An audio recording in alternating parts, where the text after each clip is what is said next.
All right. So everyone, today we are going to have.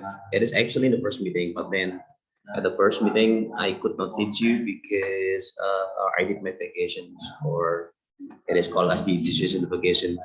So at the time we went to Jepara, Kalimantan Jawa, and we spent 3 days, 2 nights, all right, to have vacation together in building capacity for all lecturers and karyawan Ugris.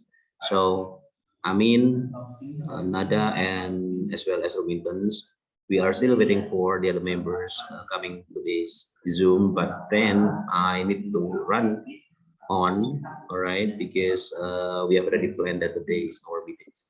So here is actually in the beginning of our teaching sessions that I need to give you something like the introduction on the syllabus of discourse studies, all right?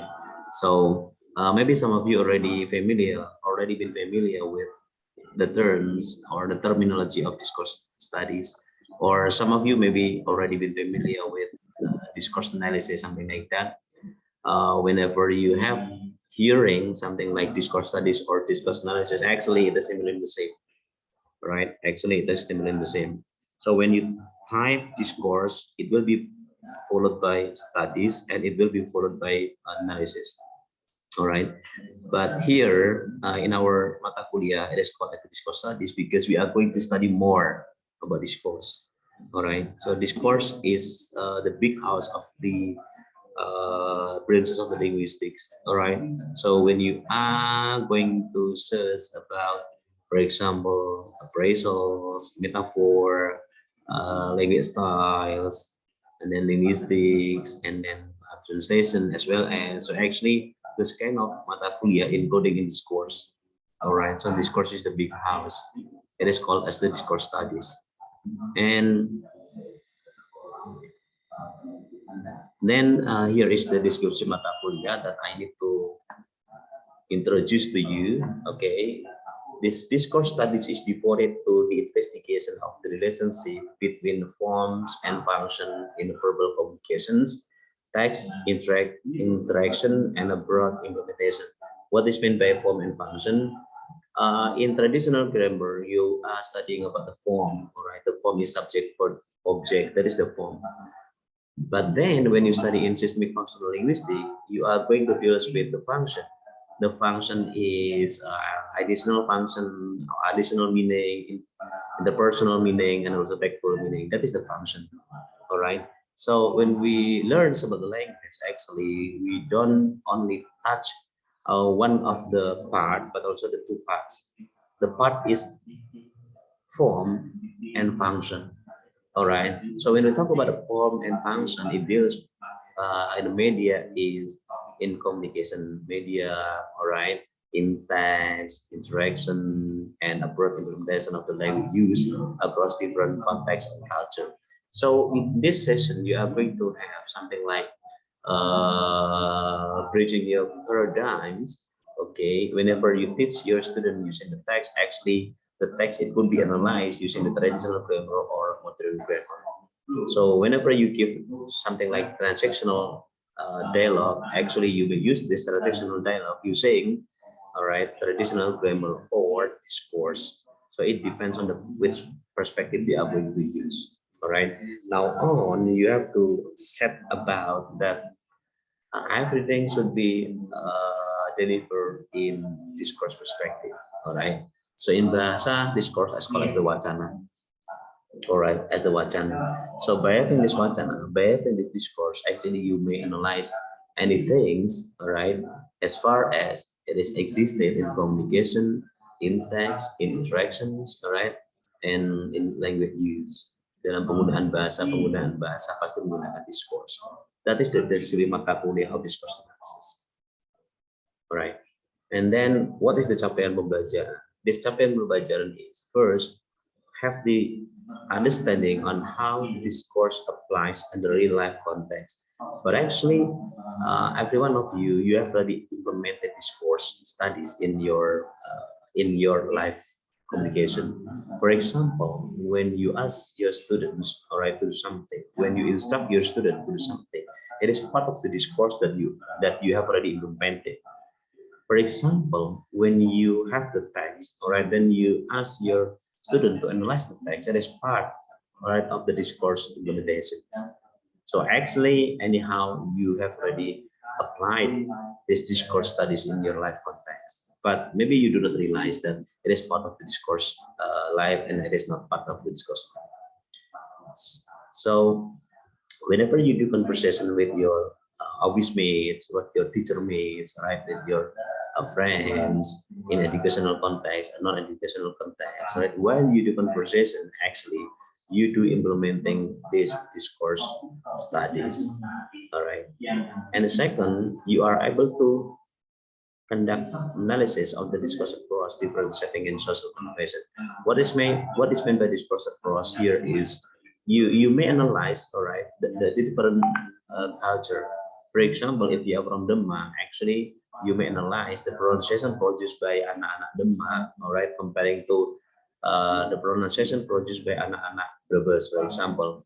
So this is across different setting. The setting is what? The setting are Demak and Brebes, all right, with the social conventions. Okay. The third one is implement the theories of discourse in personal professional life, all right, which derive from the understanding of what discourse texts are and the roles of those involved in the process. So in this point, all right, in this point, actually, you are going to be brought into discourse text, all right, that you are going to know what is meant by the discourse text, then how do we need to analyze this text into discourse perspective, all right. So I still remember when I did my dissertation in S3, all right, my main title is uh, discourse markers. So this discourse markers is actually part of discourse, all right, discourse marker in conversation, discourse marker in writing, and so on and so on. So actually, anyhow, we use this discourse markers in our daily life context. For example, ketika saya menyebutkan for example, it is part of discourse markers, all right, memberikan contoh. When I am saying all right, it is part of discourse markers, all right. Or in the other names, discourse markers are also called as the particles markers, all right, or pragmatic markers. Okay, so it is part of discourse studies that you are going to base during one semester. Then this bahan kajian that you are going to face during one semester, all right, you are having 40 meetings including UTS and UAS, all right. So the first is introduction to discourse studies, and I have already distributed some books to you, all right, through the group of AI. Then you are going to, download the resources, all right. You may read it one by one, and after that, you are going to have something like perspective, what discourse actually is. Okay, what is the framework of discourse, and then what is the online of discourse, all right. And the second introduction, the process of discourse. So, as I mentioned earlier, the discourse is something like a big house, all right. When you do analyzing penggunaan bahasa, for example, this language use or penggunaan bahasa, it is included in discourse, all right. When you do analyzing about bahasa penanda, sign, all right, so it is part of the discourse. When you do analyzing percakapan antara guru dan siswa, it is part of the discourse. When you do analyzing bahasa-bahasa iklan or bahasa-bahasa kampanye or bahasa-bahasa dalam surat media, it is part of the discourse actually. Alright, when you do analyzing pidatonya presiden, pidatonya menteri, pidatonya Putin, alright, pidatonya Soekarno, and so on and so on. So it is part of the discourse. Okay, so you may use discourse as the unit of analysis, as the knife or your analyzing the context. Ethnography and cultural approach based discourse. Ethnography and cultural approach, something like, for example, if you want to know the the interaction between student and teachers, all right, in sekolah A comparing to sekolah B, it is part of the discourse. Then you are going to know conversation yang dibangun oleh guru dengan guru, guru dengan siswa, siswa dengan siswa, siswa dengan guru itu bagaimana. All right, it is part of the ethnography and cultural approach.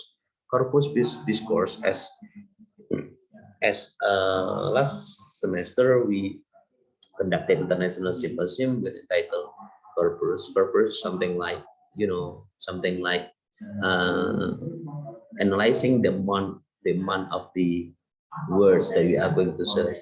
For example, dalam satu novel ada berapa kata cinta yang nampak, itu menggunakan purpose, right? Dalam satu novel ada berapa kata benci yang nampak, ada berapa kata rindu yang nampak, and so on and so on. So you may use this kind of analysis using the corpus, right? Using the corpus. Example, misalkan dalam movies atau dalam film atau dalam sinetron atau dalam story. Dalam story itu kata yang dominan apa sebetulnya? Kita bisa melihat bahwa this part of story is including in tragic story, or it is a humor story, or it is action story, or it is romantic story, or it is drama story, and so on and so on. It is based on the discourse, all right, on the corpus approach. The language of the discourse is actually something like appraisal, all right, or metaphor, personification, and so on and so on, eponymy, homonymy, and so on and so on. It is part of the language use and language style. So you may analyze, all right, or you may use your thesis menganalisa tentang eponymy or homonymy yang ada pada bahasa tertentu atau konteks tertentu, or you akan menganalisis tentang appraisal pada pidato Putin atau pada pidato Joe Biden atau pidato ketua BBW, and so on and so on. So by this actually, all right, itu sudah bisa menjadi bagian dari analisis yang dipakai dalam kerangka language and discourse. Discourse and education, alright, discourse and education. Actually, when we talk about discourse, it is purely included in language atau bahasa secara umum. But then, because our department is education department, so we need to synchronize discourse into language education. Contohnya apa? Berarti kita menganalisis, kalau menganalisis conversation itu berarti conversation yang ada di kelas, bukan conversation yang ada di pasar. Alright? Kalau kita ingin menganalisis penggunaan bahasa, berarti penggunaan bahasa yang ada pada buku atau pada kurikulum, okay.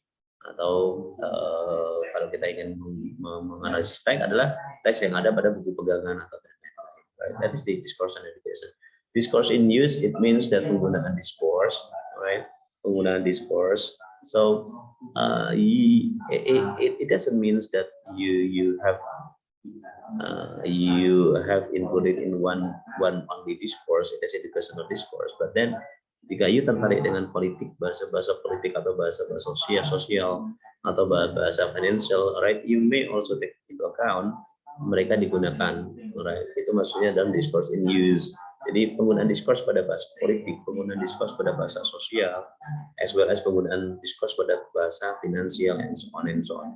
It is called as the discourse in use.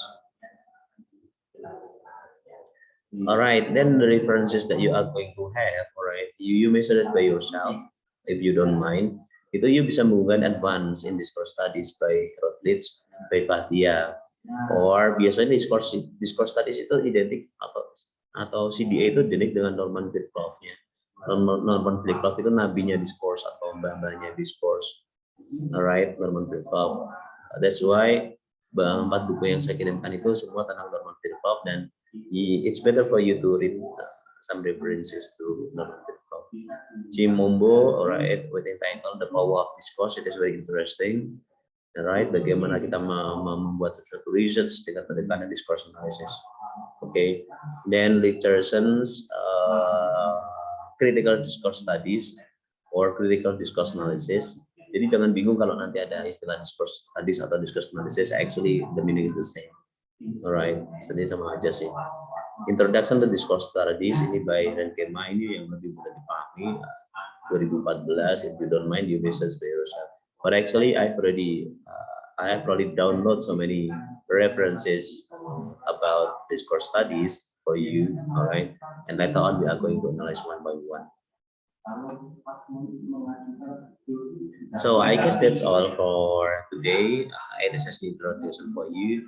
So in my intention is you have already known, right? What is the things about kontrak perkuliahan? What is the things about deskripsi mata kuliah, references, bahan kajian selama semester, and so on and so on. So I do hope you understand a lot. And next Saturday, on this Saturday, we are going to start with the second things with the other interesting topics.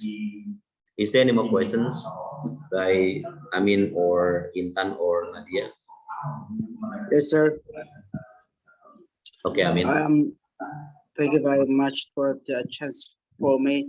I think that's very interesting presentation has been conducted by Pak Dias. I have ever seen and I have ever watched the television about the running taxer being done as Secretary of United States said that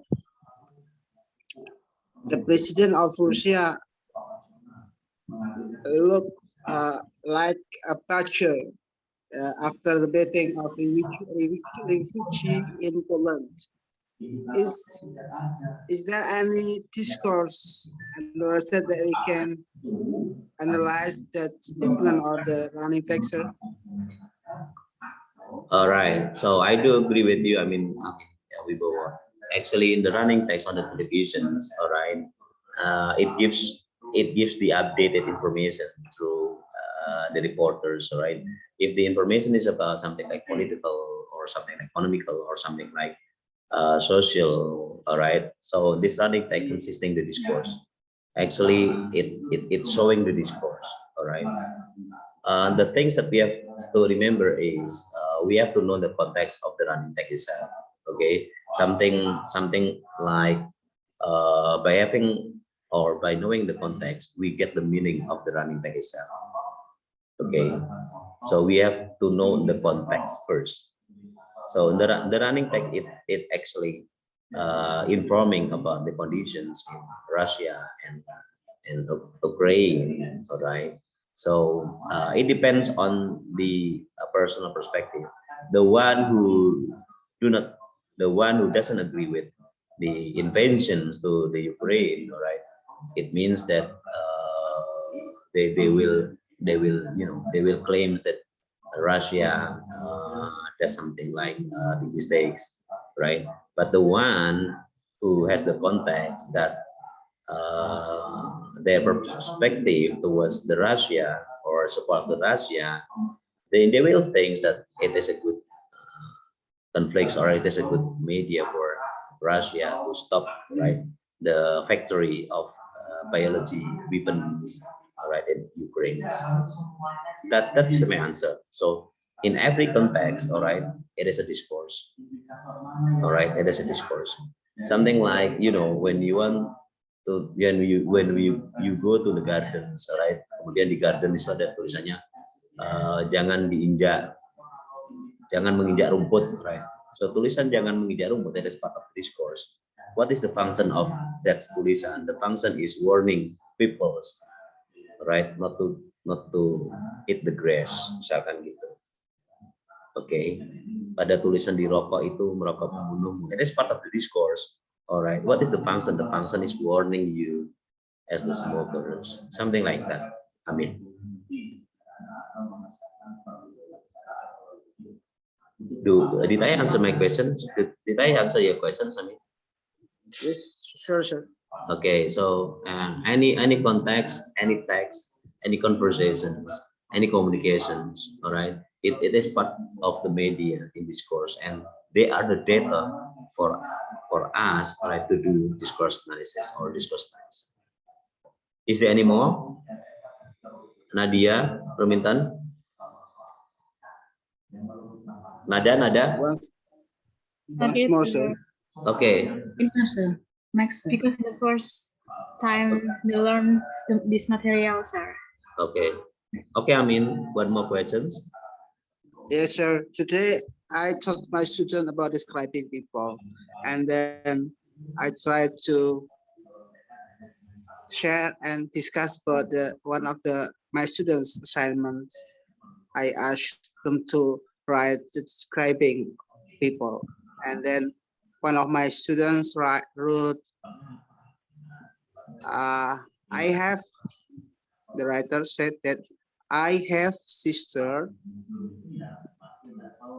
her name is Shirley, she's 19 years old, she studies at Unimus. And then to No, our students understand about the specific information, so I give them questions like this.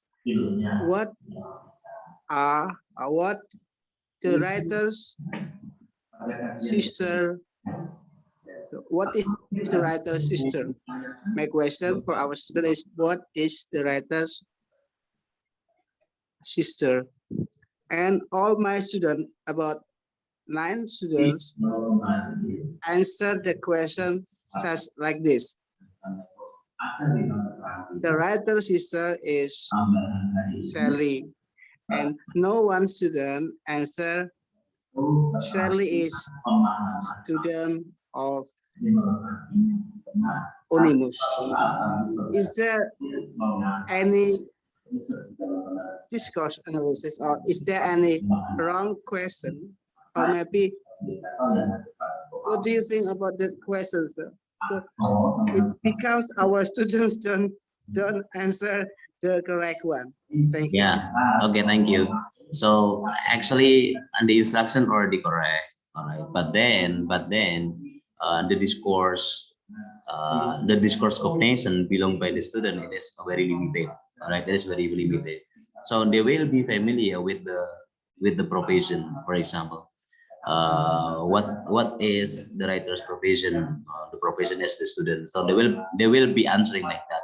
But by delivering the question, what is the writer's what the writer's sisters? So your hope answer is she is a student of Unimus, for example. But as far as they know, all right, as far as they know, based on their very limited discourse, the answers, she is the writer sisters, for example, like that, right? So again, okay, again, you need to give more discourse to your students. It means that, for example, agreement and disagreement, it doesn't mean that by saying I agree and I disagree, alright? Mengatakan itu kan tidak harus melalui agree and agree, alright? And again, sorry, permintaan maaf itu tidak harus dengan sorry, alright? So you give more discourse to your students like apologizing me, I do need to apologize, begging me, and so on and so on, alright? So it is a matter of more discourse, all right, to your students. I think that's my answer. I mean, Thank you, sir. you're welcome. I mean, but that's okay. That's a good process, I think. Is there any more? Nada? Yes, sir. You want to say something? No, sir. Because this first time we learn. Okay, the first time. Okay, Rominton. Yes. Thanks. No more, sir. Oh, okay. No more, sir. Yeah. Okay. Thank you for your attention. I mean, I need you to have something like a list of attendance. All right. It will be included in in attendance. Thank you very much for your attention. See you again on Saturday. Goodbye. Assalamualaikum warahmatullahi wabarakatuh. Bye. Waalaikumsalam warahmatullahi wabarakatuh. Thank you, sir. Waalaikumsalam You're welcome. warahmatullahi wabarakatuh. Thank you very much, sir.